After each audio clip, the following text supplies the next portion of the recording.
a antiguidade de cada povo se comunica. E é legal a gente falar sobre isso. E também, o que eu observo é que hoje tudo é relacionado com análise, né? A pessoa vai fazer o mapa dela, a pessoa vai consultar um tarólogo, a pessoa quer jogar o búzios, a pessoa vai firmar uma vela para o anjo da guarda, entendeu? A pessoa, ao mesmo tempo, está numa conexão com espíritos da Umbanda, vai no centro espírita, vai no Reiki. As pessoas estão caminhando em vários locais, mas elas não observam muitas vezes o que você falou. Essa sincronicidade, voltando a falar aí do Jung, né? Presente nas tradições, né? Existe um tecido fino que liga todas as tradições antigas. O nome disso é a sabedoria perene. Tá? A sabedoria perene é aquilo que liga o taoísmo, o hermetismo, a alquimia, a cabalá, o cristianismo esotérico, que liga também a cultura iorubá tradicional, sabe? E o mais incrível de tudo isso é que a gente não precisa forçar sincretismos ou paralelismos. Eles existem, gente. É número, é um negócio, sabe, que não depende da sua crença. Você acredita no número 7? Pô, ele tá aí. Ele existe. A gente só deu um algoritmo. O chinês deu um diferente, inclusive, mas a essência é a mesma, sabe? Então, eu acredito que assim, ó, se a gente olhar profundamente para o que existe além do símbolo de todas as tradições, a gente deve encontrar um paralelismo.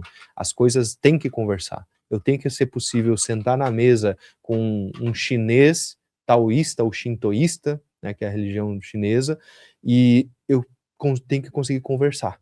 Porque, na essência, se não houver uma verdade além das objetividades individuais de cada ser humano, o que é então a vida, o que é a ética, o que é o bom, belo e verdadeiro do Platão, né? Se não houver uma verdade universal que penetra todas as coisas, como que nós, seres humanos, poderemos seguir essa vida, então? A gente só tenta decodificar, isso aqui é só uma codificação simbólica, semiótica das coisas, mas a verdade, ela está atrás de tudo, e a sabedoria que mais liga essas pontas se chama sabedoria perene, que é perene aos tempos, às culturas, ela existe, vai continuar existindo mesmo, se a IA dominar o mundo e a humanidade não tiver mais, ainda vai ser essas regras do jogo. Odiar, daqui a pouco a gente pode falar sobre isso, hein, pessoal? O Yuri já está aqui a segunda vez. Lembra, pessoal, de dar o like, compartilhar, coloque suas perguntas aqui e esteja presente aqui. Mostra presente, coloque seu comentário, tá? Voltando ainda a falar um pouco sobre anjos, as pessoas se apegam muito à aparência do anjo, né? Então, dentro de estudos, às vezes a gente observa que existem relatos de múltiplas asas, múltiplas cabeças, ou então figuras que não têm nenhuma relação com o que o pessoal tem como a questão arquetípica, né? E como é que funciona isso? Você falou da relação com os devas, ou até orixás, outras culturas que também tem o islamismo presente, né? Como funciona isso na questão cabalística, né? Como as pessoas humanizam os anjos? Eu acredito que essa antropomorfização dos anjos, né, você querer botar uma roupagem humana numa criatura celeste, é uma questão muito egóica do ser humano, mas isso tem uma relação cultural, principalmente ali na Idade Média, né, no Renascimento também ficou mais elegante essa figura, mas na Idade Média mesmo, foi onde a gente botou os anjos com a roupinha humana, de verdade, e aí essa questão dos anjos com 6 asas, né, os serafins, por exemplo, a igreja vai falar, porque na verdade eles estão sendo humildes e cobrindo o seu próprio brilho para o Altíssimo ter a glória inteira. Mas aí a gente vai olhar na prática, se você vai para ritual mesmo e faz invocação e chama essa força e se conecta, é para você não morrer.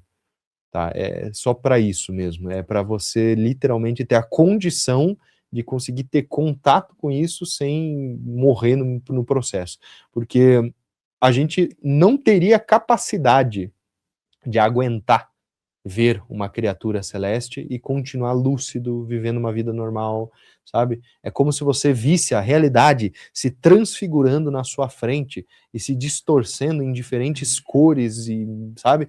E múltiplas formas. Inclusive tem uma passagem que eu me lembrei agora num livro muito famoso indiano, que é o Bhagavad Gita, né? Esse livro é popularmente conhecido como o Gita. Ele vai ser a história de Arjuna, que é um príncipe guerreiro, conversando com Krishna. E aí Krishna convence ele a ir para a guerra, né? E esse convencer a ir para a guerra era um ato nobre naquele contexto. E no meio desse ato, o Arjuna ele pede para Deus mandar um sinal, tipo, tá, então me mostra. E aí Deus, é escrito lá, né? Esse é um livro é um épico indiano dos Vedas, então ele é também anterior a Cristo. Ele vai falar assim, Deus mostrou só o ombrinho, só mostrou aqui o ombrinho e Arjuna viu os céus se desdobrando em múltiplos braços, com múltiplos fractais de cores e formas, e ele quase morreu. Então é nesse nível, sabe? É uma coisa assim, se você realmente vê Deus, e aí tem alguns caras aí que vão falar, não, eu vi Deus, eu tive contato com Javé, eu tive contato diretamente com a força suprema e mandei tomar no cu. Porra, cara, você não ia estar vivo? Entendeu? Quem é você perto dos caras que escreveram os épicos, que relata assim, eu vi só o ombrinho, eu Falta vi o cara só a falar que unha. jogou uma sinuca com Deus, né? Eu joguei uma sinuca aqui com Deus e Deus me falou isso aqui e tal. Não, não é, sabe? Então, assim, a gente precisa entender a grandiosidade da coisa, e a grandiosidade e a responsabilidade também de você entrar em contato com essas entidades, e você entrar em contato de verdade, assim, ó, com essas forças que são muito sutis, muito elevadas, e que elas, sim, elas não são boazinhas, elas são aquilo que são. Elas não vão te ajudar, elas vão fazer aquilo que precisa ser feito. Então, se você entrar em contato com um anjo pedindo para voltar com a pessoa que você perdeu porque fez cagada, será que ele vai te fazer voltar com aquela pessoa? Ou será que isso não faz parte nem do teu caminho, nem daquela pessoa, e talvez ele vai, inclusive, cortar os laços entre vocês, sabe? Então, eu acho que assim, o trabalho com anjos, com essas hostes, vamos dizer, mais elevadas, que são extraterrestres por natureza, né? Seres celestiais, enfim, independente do corpo deles, são fora da Terra. Eles não estão aqui para nos fazerem favores, eles não estão aqui para cumprir com demanda do teu ego. Eles estão aqui para te mostrar aquilo que você precisa saber. E é aqui que o pessoal erra. Porque o pessoal, eles vão fazer trabalho com anjo, trabalho com entidade, e eles não se trabalharam nem a nível psicológico. Eles ainda estão lá tudo ferrado, não têm inteligência emocional, são ansiosos, são pessoas que têm um ego inflado, arrogantes, ambiciosos, gananciosos no caso, né? Porque ambição é bom, mas ganância no coração, e aí vão para um trabalho espiritual, tentar resolver suas questões particulares como seres humanos de uma forma divina. E aí, obviamente, ou não vai dar certo do jeito que queriam, ou vai piorar ainda mais a situação, porque a saída exige quebrar a estrutura que eles vivem. Exige quebrar algo interno deles, que eles estão errados, e eles precisam dessa retificação, do tikkun, né? Bom, essa questão eu acho que é muito complexa, porque muitas pessoas, elas acessam uma comunicação, né? Vamos nos comunicar com os anjos. Na interpretação, o anjo precisa baixar para chegar perto da pessoa. A pessoa não quer se elevar para poder sutilizar um contato. Então, aí fica como se ele fosse um funcionário, como você falou, né? Vamos recorrer a um funcionário do celestial porque ele vai resolver o meu problema. Então, tem esse ponto que eu acho que é bem fundamentado.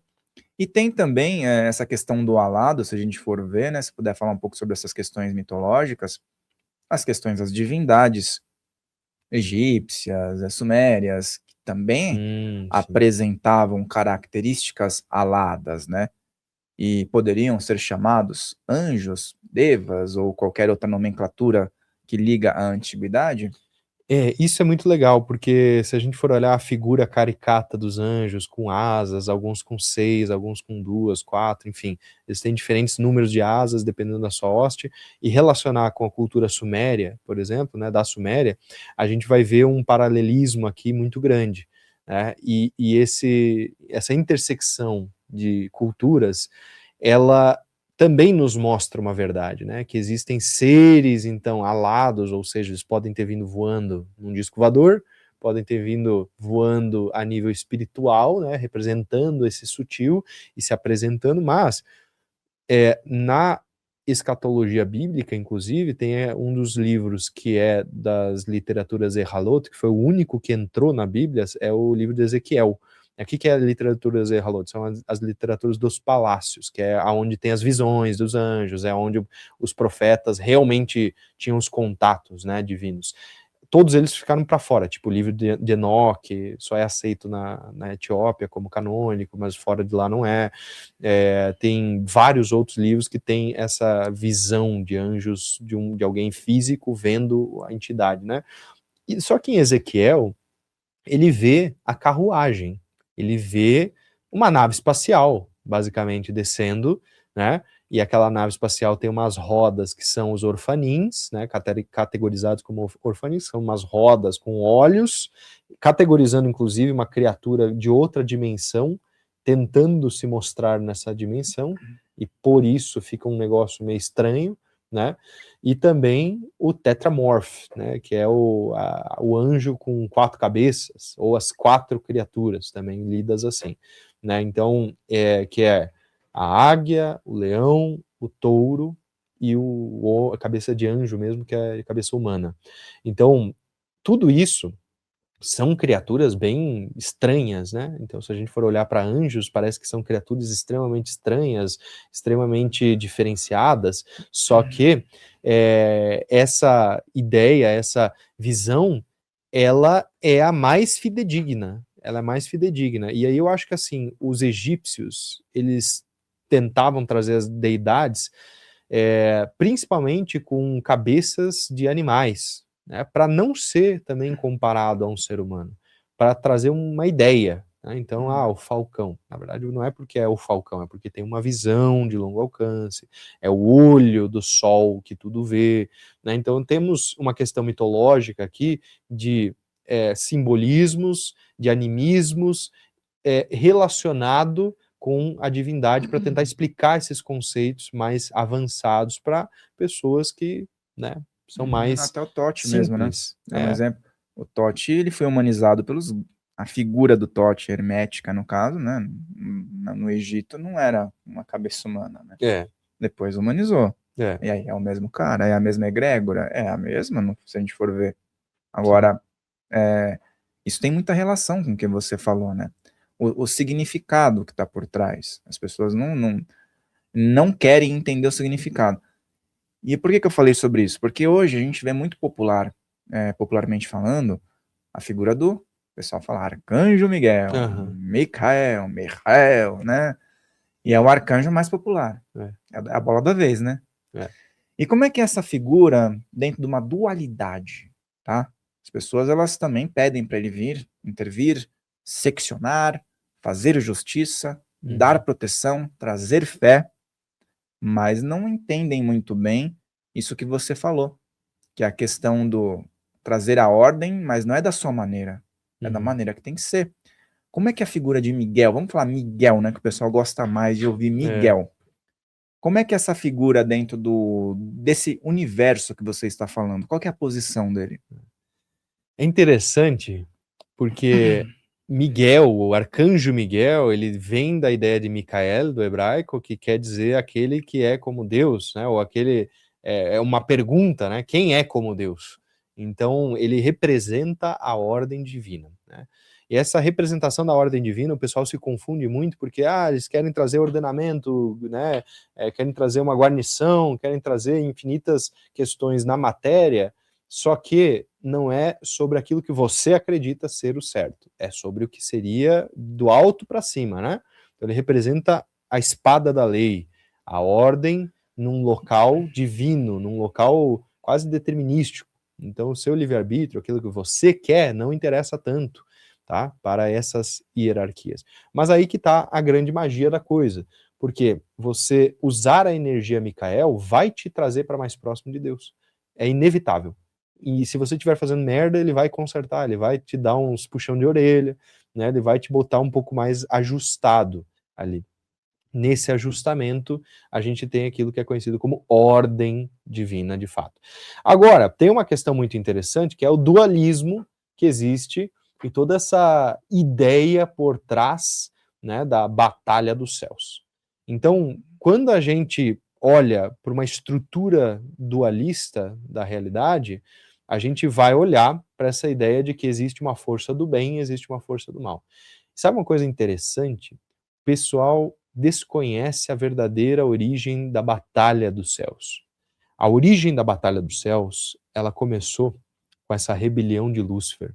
E a rebelião de Lúcifer, ela se deu com um grupo de anjos que estavam junto ali com Satanás, vamos dizer assim, na linguagem popular, e eles lutaram contra o grupo de anjos que estavam ali em prol de Deus, governados, né, com o comandante Micael.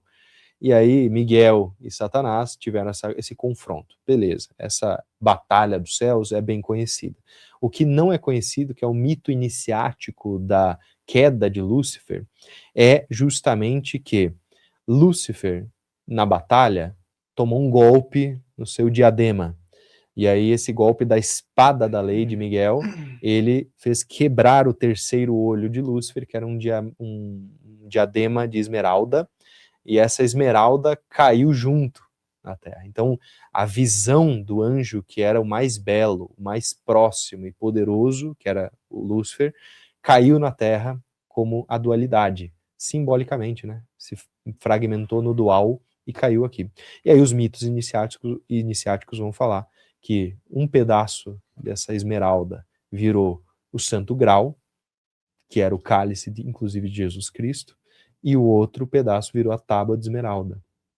Então, eles vão trazer essa mitologia, essa lenda iniciática, que ela tem uma representação. E eu acho que é aqui que o pessoal começa a confundir, tá?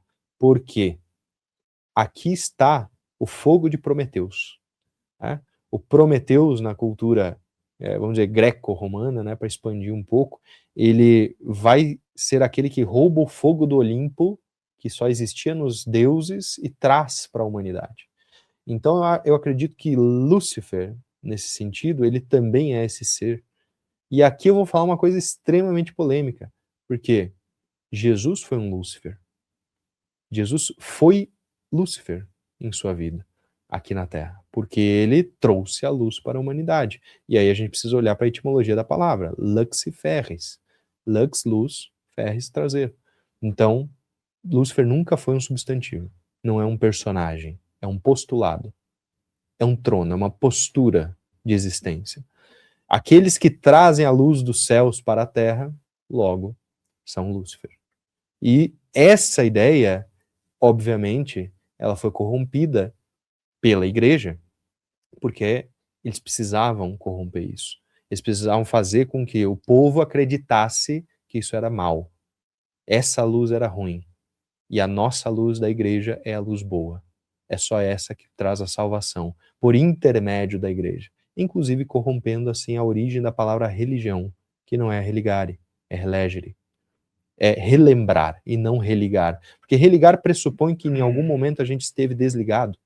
E a gente não está desligado da fonte. A gente só se esqueceu. O seu trabalho é relembrar, é acordar. E a gente acorda com a luz. A luz dessa sabedoria maior, que nada tem a ver com Satã, Shaitan, que é outra palavra. E é aí que o pessoal confunde. Lúcifer não é Satã, gente. São duas coisas diferentes. Shaitan é o adversário, na etimologia original do hebraico, né? É adversário. Depois o grego também, que tem mais passagens com a palavra Satã no Novo Testamento do que no Velho. Então, a gente pega do grego e do hebraico, os dois são adversários. Tá? O adversário, não necessariamente, ele vai ser do mal. Óbvio que o adversário de Deus, que é a fonte do bem, seria entendido como o mal supremo. Só que aí a gente precisa pensar, tá, mas Deus vai criar o mal para quê então? Né, só para ele ter com quem brigar? Será que ele queria fazer uma treta multidimensional em escala cósmica, assim, só para se divertir?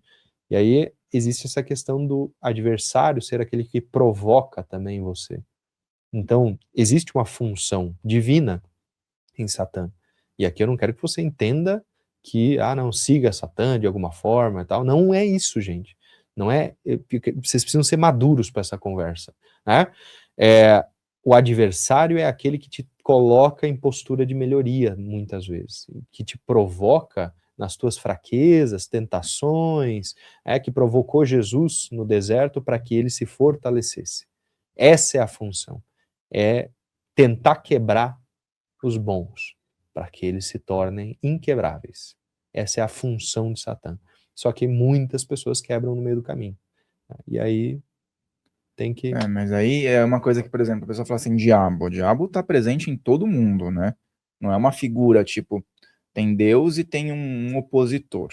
Então, Deus criou um opositor para ele ficar duelando com esse opositor. É o que a maioria acredita. Mas Deus sabe de todas as coisas, como dizem muitos dogmáticos, né? É uma palavra que é uma frase que a gente ouve muito, né? Então, tecnicamente, as pessoas de forma inconsciente estão declarando que Deus errou, que o Criador errou. E isso é uma coisa um pouco petulante, né, para cada um de nós dizer, né? E por que eu estou falando isso? Porque ficou dentro muitas vezes até das escrituras e tudo mais, hostes, né? Micael como príncipe das hostes celestiais, dando a entender que se tem uma estrutura praticamente militar ali, né? Uhum. E essa batalha com Lúcifer, ela fica como se fosse mesmo algo de estratégia de guerra, né, inclusive. E aí, para a gente trazer para o nosso cenário atual, quais são os encaixes, as intersecções de um ser humano que pode aderir em algum momento da sua caminhada uma energia micaélica, né, que ele pode utilizar, e uma energia luciférica. Uhum. E se é possível não estar vinculado, por exemplo, as pessoas que falam de Lúcifer, à energia luciférica em algum âmbito da vida da pessoa. Uhum. Olha, essa é uma pergunta bem interessante mesmo, e eu, inclusive, quero trazer uma curiosidade antes, porque você falou que é uma estrutura militar, os céus parecem uma estrutura militar, e realmente, ele parece que realmente é uma estrutura militar e hierárquica, com comandantes, serventes e, né, por aí vai. E é interessante, porque um pelotão, hoje, né, num exército tradicional, ele, se eu não me engano, o máximo de pessoas que pode ser num pelotão é 144, porque é meio difícil para uma pessoa comandar mais do que isso. Então tem toda uma estrutura que a gente vê também no militarismo, né, na estrutura humana, que ela parece que tem uns paralelismos assim com essa estrutura angelical, né? Mas isso de ter um ordenamento, de você estar sintonizado com algum anjo, na verdade, eu vejo que funciona assim, ó. A gente sempre está sintonizado com alguma força angelical. É impossível você não estar vivendo algo assim, porque isso é quase como um modus operandi, é quase como um software. Então é como se eu falasse assim: você é um computador, tá? O seu corpo é uma máquina, um computador. Você tem que operar em algum sistema, senão o computador não vai funcionar. Ele vai ser só um pedaço né, hardware ali, assim como o nosso corpo. E a nossa alma, ela sempre está sintonizando em alguma frequência dessa forma, operando em algum sistema operacional específico. Algumas pessoas têm tendência a operar mais em um e alguns mais em outro. Mas eu vejo que a gente pode sintonizar de forma ativa. Por exemplo, eu quero e eu vou sintonizar na força Micael, na força Rafael, na força Raziel, e por aí vai. E ativamente eu posso fazer esse trabalho e me sintonizar naquela frequência para fazer alguma operação, algum trabalho, alguma questão específica na minha vida que depende mais daquele grau, né, arquetípico. Ou não, ou inconscientemente eu posso estar vibrando mais em um, mais em outro, meio que sendo guiado, por essa força, mas eu vejo muito mais como uma sintonização de frequência. Então, Se você sintoniza mais na frequência de Mikael, você naturalmente vai estar mais naquela postura de ordem, naquela postura de retidão, de uma ética inabalável, de você estar, sabe, você não questiona muito o status quo daquilo que é conhecido na psicologia como, por exemplo, superego, que é a constituição do que determina os teus ideais éticos para você conseguir viver a tua vida. Logo, você, por exemplo, pensar em dinheiro, né, num exemplo bem prático, e você pensar assim, não, eu não vou cobrar mais, porque dentro do meu senso ético, de ordem, aquilo é assim e tem que ser extremamente justo e tal, ou não, ou você está numa energia de Lúcifer, uma energia, vamos falar o nome do arcanjo, certo? Samael, né? Então, Samael, que é um outro arcanjo, que seria essa associação com o Satanás em si, que é a rebelião, né? Samael seria a energia contraposta, então, de Miguel, nesse sentido de que é a rebelião, é você também trazer mais para o teu, é você querer brilhar mais, entende? Então, isso é bom, isso é ruim? Depende do contexto, depende das regras do jogo que você está jogando. Às vezes, numa negociação, pode ser bom, desde que você mantenha, obviamente, o relacionamento com aquela pessoa que você está saudável, né? Mas em certos momentos da vida, por exemplo, na adolescência, a gente tem uma energia muito mais samaélica do que micaélica, vamos dizer assim, né? Porque o adolescente é naturalmente rebelde, é a fase da vida que ele quer experimentar, que ele quer se rebelar, que ele quer ser diferente, que ele acha que ele é único e que ele tem um brilho que os outros não têm, sabe? Então é natural da consciência humana também passar por fases, por etapas, passar por processos que sintonizam mais com um lado, mais com o outro, e às vezes, por exemplo, sedução, né? Você tá na pista, né? Você vai ficar lá todo, não, certo, tem que ser certo, eu só, sei lá, vou fazer sexo depois do casamento, não sei o quê, tem que, porra, né?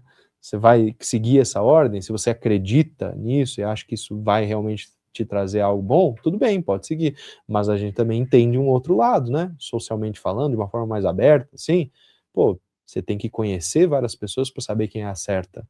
Senão, como é que você vai saber Casar com também? errado e não pode nunca mais separar. Exato. Então, assim, existem espectros, né? E a gente não percebe muito isso. Em qual ponto a gente entra numa energia, em qual ponto a gente sai dela e vai para outra, como que a gente opera dentro dos campos, né? Então eu vejo muito isso.